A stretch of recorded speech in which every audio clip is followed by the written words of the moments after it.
Are you gonna call me a cheater today? Nope. Good. Cool beans. Hello and welcome everybody to another episode of Mutant Year Zero Road to Eden, which could be the finale, question mark? Geek shrugs? Who knows? But as promised, we are to enter the Forbidden Gate. Probably not going to be a good thing, because if it's DNA registered, then that means we're a part of whatever's inside here. So, let's get some answers. And hopefully this isn't like the last little bit and it's just like a 10-minute cutscene that explains everything, because I'd hate that. But I could swear that I've been here before.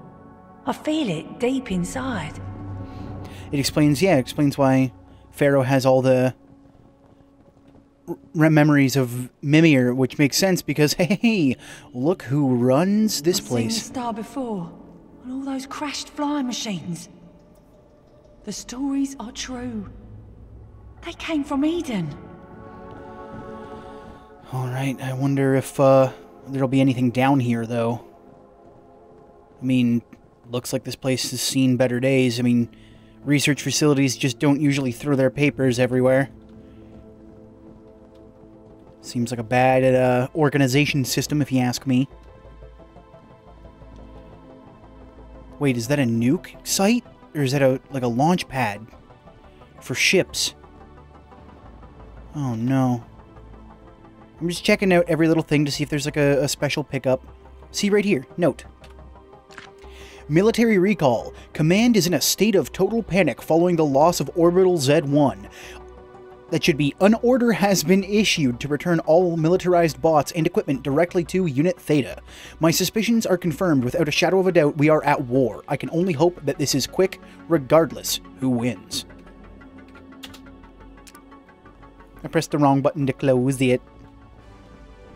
So used to hitting escape to close stuff all the time. Went to slap escape and it was like, no, I wanted you to press space bar. Can't you read? God, damn it, Bobby. just press space bar. Space bar, Bobby. Press space bar. Let's see. Oh, it opens for us. Oh, there are some gold glittery prizes. I was thinking the med pack was gonna be there and boom. The med pack was there. How do you explain that? Well, it's because you've been here before, Pharaoh. That's the only way to explain it. We'll get the other glittery. I'm just checking this corner for glitteries. Huh. Pick up a note, probably. Project cancelled. Evacuation orders have been given, and a destruction order has been issued for all research, including the healthy biological subjects.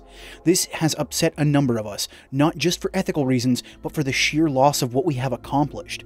This news has hit Ingmar particularly badly. He has locked himself in the birthing chamber with the subjects and refuses to open the door. So is this where we find out that Ingmar's actually the Elder? Because, we've had those suspicions.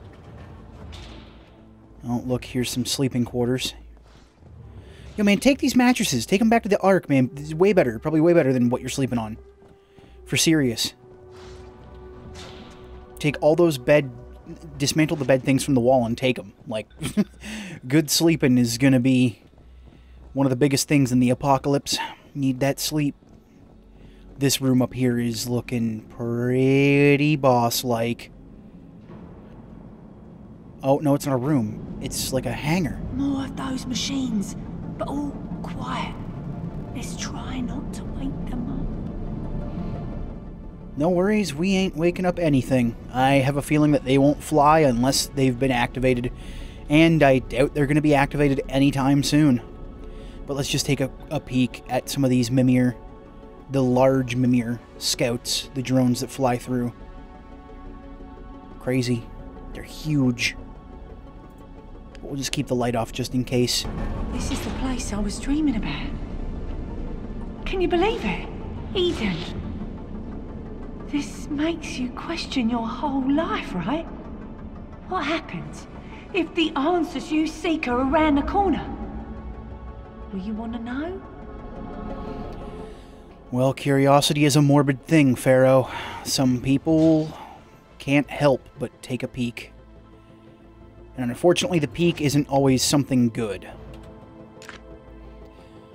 Peace talks fail.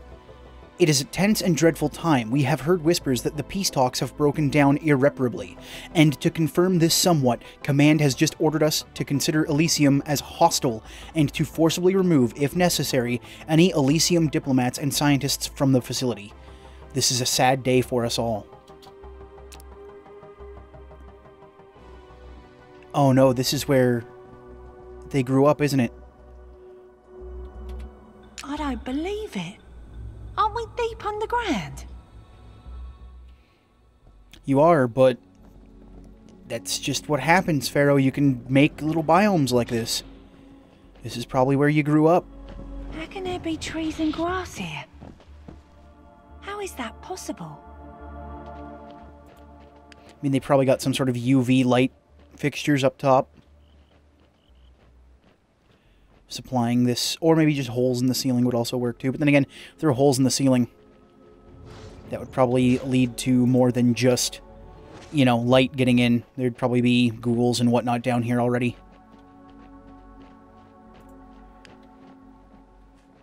Alright, do we have anything of note in here? Oh, it's a classroom! So they got a playground and a classroom, and they were educating the mutants here, probably. This has just turned into like a Xavier's school for gifted children. Oh, and this is where they'd be kept. This is their bedroom. Picture of Borman. But that can't be possible, can it? Did he was that a little tail or was that a little pee-pee? When I go back, I'm gonna have to double check and make sure that they didn't draw a little penis on Borman. And if it is, I'm gonna have to blur it out. It could have been his little piggy tail. It could have been, but just the placement of it was unfortunate, to say. Little piggy penis. That's what we wanted today. That's exactly what I thought of when I woke up this morning. You know what I needed in my life today? Just a little bit of piggy penis. A little bit of laughs are good in a stressful time like this. Finding out all the weirdness. Oh no, we'll get the note first. Note first. Bone density report 12W. Regression of in skeletal mass against in soft tissue mass. Total body mass, skeletal mass. In passerine birds, rodents, gray diamonds, oh, and bats. So I guess those are just bone density calculations for those. Raw data is in the electronic supplementary material to the mass of the mammal skeletons. 15% was added to account for the fact that mammal bones are not pneumatized, but contain marrow. Regression slopes do not differ significantly. Comparison of skeletal mass using analysis of covariance demonstrate that the mass of bird skeletons is indistinguishable from that of rodents. Okay, so they were probably trying to figure out how to best work out bone mass density for certain mutants. Let's take a peek here. Who's this? Oh, is that a deer? Is that a deer guy? Close up. I can't believe what I'm seeing. This skull is like an animal's, not like a human's. This might be a mutant, like us. Wow, a bull mutant. Wonder how a bull mutant would have been in combat. Wonder if he would have been like a very, like, in-your-face character. You know, pretty fast. And a lot of movement options. But that's sad, you know, that they have these, basically what are their brothers and sisters, just on a table, getting cut up, like mid-operation too. That's how fast these people had to book it. DNA analysis 67J. The data yielded a maximum likelihood of 0.20 PNG for 2 haplotypes, combining A and C on the one hand and Y1 and Y2 on the other, and of 0 when all 4 haplotypes were examined. The 95% confidence interval for PNG was 0.0 or 00. Okay, so 0, 0.83 for 2 haplotypes and 0, 0.28 for 4 haplotypes. The 2 haplotype confidence interval is considerably larger because haplotypes A and C were combined, which makes the fact that in southern T1 domestic pigs, haplotype A is more frequent than haplotype C, 64% versus 36% among the European haplotypes, whereas in northern T1 wild boars, haplotype C is almost 5 times more frequent than A. So that's research for Borman's backstory. So that would probably give you a good idea of what type of boar that that Borman would actually be based off of. I mean, hey, if you guys... There might be a few questions of the day here, but question of the day, from that information, can you make an educated guess on what type of boar that Borman's DNA is made of? Who knows? Maybe you want to do the science yourself. Maybe you already know the answer because, you know, you've seen some research on some other things. But let me know. And if you can't answer it, don't worry about not being able to answer it. It's fine. It's just a fun question for... You never know. Maybe I've got some super nerds, super, you know, like biology nerds watching the channel. And maybe they'll be able to look it up and tell me. Or maybe they already know. But I think it's a fun question of the day. I remember this room. That console was a place to retrieve knowledge. I wonder if it has the answers we're seeking. I think this is like the last room, too, so... I think this is it. Well... buckle up, boys, girls. Let's do it! Boys, girls, and mutants, I was gonna say. We huddle around the screen. The words Mutant Project blink on and off in big red letters. The screen turns black, then explodes with a flurry of flashing images, faster than we can take in. I catch glimpses of mutants in test tubes, animals in cages, strands of code, something called DNA. The screen freezes on one final image. An employee profile. A scientist of the Mutant Project. It says his name is Ingmar Edison. His face.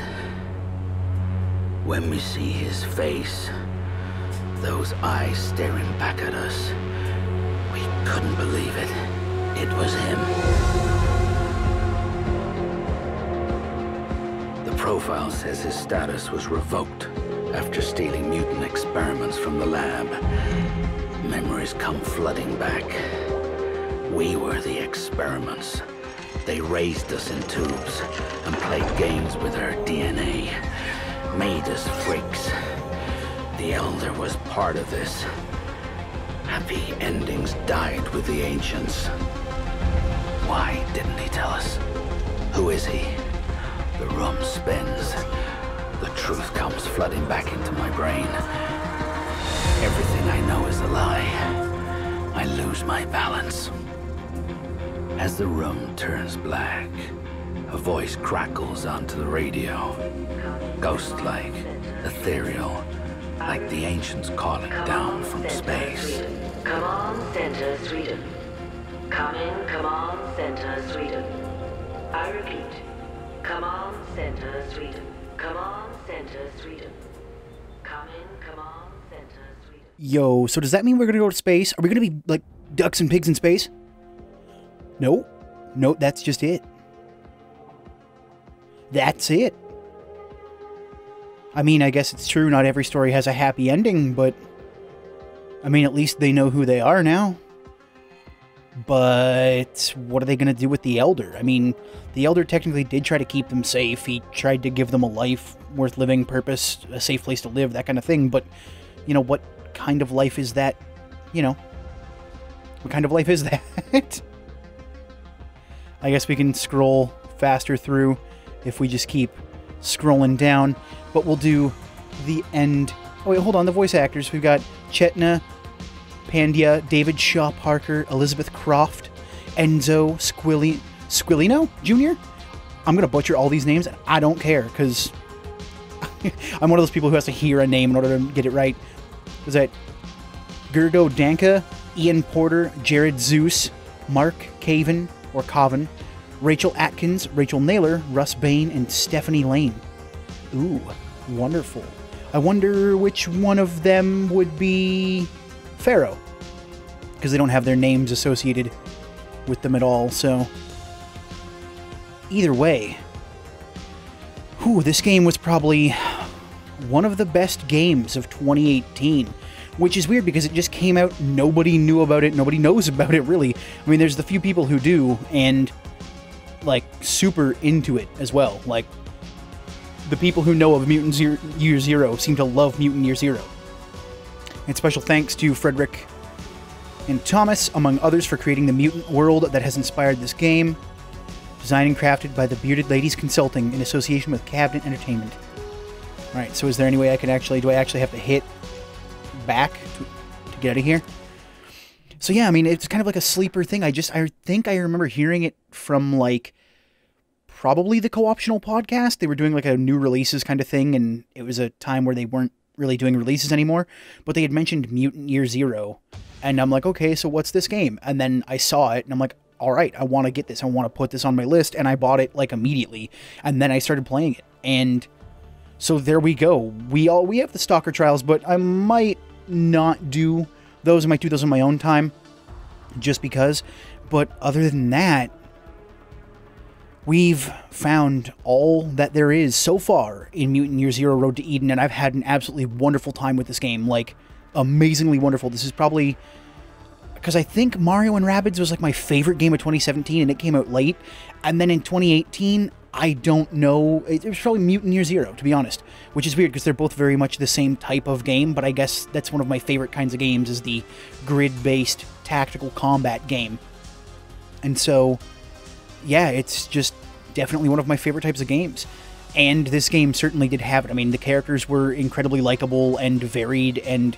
Like, I don't want to say attractive as in, like, oh, sexually attractive, but I mean, like, they had an allure to them. They had charm, right? I wanted to know these characters. I wanted to find out their secrets. I wanted to, you know, have them on my team. Magnus was great. Pharaoh was great. Borman was great. Dux was great. Selma Hayek. That's as far as we got with her. But, you know, I love the mutants, right? I kind of hope that maybe in the DLC we'll get another new mutant. It'd be super cool to have a new mutant. Maybe, like, you know, a melee character. You know, maybe like a bull that we saw carved up on the table. Not him specifically, but something like that. Or like an alligator kind of dude. I'm really big on, like, alligator, mutant, crocodile, lizard folk type creatures. I love them so much. So hopefully we'll get to see some of that. But thank you all for joining me on this amazing adventure that has been Mutant Year Zero, Road to Eden. And as for what the next series will be, I'm still uncertain. I'm probably going to finish up Mario & Rabbids Donkey Kong Adventure DLC after this, because I think there's only a few episodes of that, and I sort of, you know, got lost track on that last year when a few things happened, so I might finish that, and then who knows what the newest series would be. But, once again, thank you all for joining me. I appreciate it so much that you've stuck with me through the whole series, and I'm looking forward to the DLC, because once the DLC comes out, I'll be playing it. But until then, take care, everybody.